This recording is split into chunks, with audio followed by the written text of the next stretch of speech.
Nah, selanjutnya ada beberapa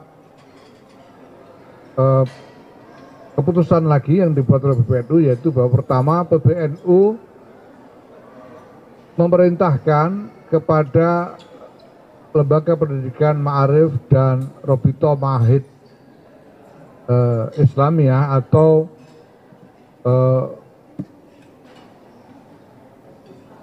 Asosiasi Pesantren-Pesantren untuk melakukan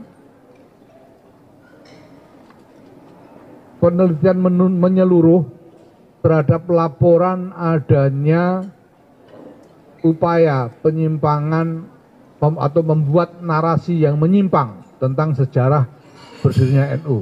Bahkan ada laporan bahwa ada buku yang ditulis dan kemudian digunakan sebagai referensi atau sebagai bahan ajar di madrasah-madrasah mengenai sejarah pendirian NU yang isinya berisi narasi yang menyimpang, yang tidak sesuai dengan yang sesungguhnya. Nah, ini kami memerintahkan kepada LP Ma'arif dan RMI untuk melakukan penelitian secara menyeluruh dan mendalam. Assalamualaikum warahmatullahi wabarakatuh, sahabat Alpat seantero jagat dimanapun berada. Akhirnya NU bersikap ya, dengan ramainya polemik isu nasab Habaibah Alwi. Akhirnya PBNU dengan Kiai Haji Yahya Khalil Stakuf menyampaikan bahwa PBNU akan bersikap meluruskan sejarah-sejarah. Mungkin di dalamnya adalah ada sejarah pendirian NU yang konon ceritanya ada pembelokan, kemudian sejarah makam-makam yang katanya tidak akurat, kemudian bagaimana kita sering melihat di media-media bahwa Kiai Haji Halwani itu menyampaikan bahwa saat kemarin Muktamar PBNU itu beliau menyampaikan saran agar bagaimana jangan sampai Habib Lutfi itu menjadi suriah PBNU, bagian dari suriah PBNU. Kemudian Kiai Halwani tersebut menyampaikan dan memberikan saran bahwa mengizinkan atau memberi saran bahwa sebaiknya dipegang oleh Kiai Miftahul Akhyar. Dan akhirnya pun terwujud bahwa Rois Am PBNU saat ini adalah Kiai Haji Miftahul Akhyar. Nah, ini berarti NU merespon ya polemik di masyarakat. Semoga ini akan menjadi titik terang, kemudian tidak bisa melebar lanjut ke konflik horizontal.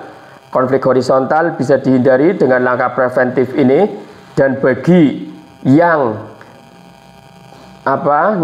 yang terkoreksi gitu, legowo saja, karena kita juga menyadari bahwa di dunia ini tidak ada orang yang lepas dari kesalahan.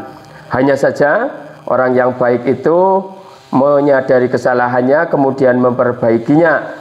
Dan kita harus ingat bahwa status-status sosial yang dimiliki oleh kita sebenarnya itu juga ujian, dan itu sangat rawan membuat dalam tanda petik celaka diri kita jika kita tidak beristiadah, tidak berlindung kepada Allah Subhanahu wa taala. Karena ujian nikmat, ujian enak itu bisa menjerumuskan orang. Seperti misalnya punya pengikut banyak yang akhirnya langkahnya hantam kromo, tidak melihat nanti efeknya, kemudian malah menjadi negatif. Jadi jangan kita kaget jadi orang kagetan, dan jangan jadi orang kaguman.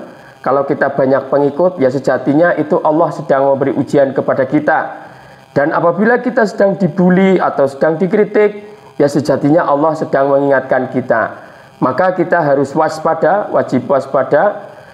Jangan kita terlena karena kita punya pendukung banyak, punya pengikut banyak, akhirnya justru kita terjerumus kepada lembah kenistaan.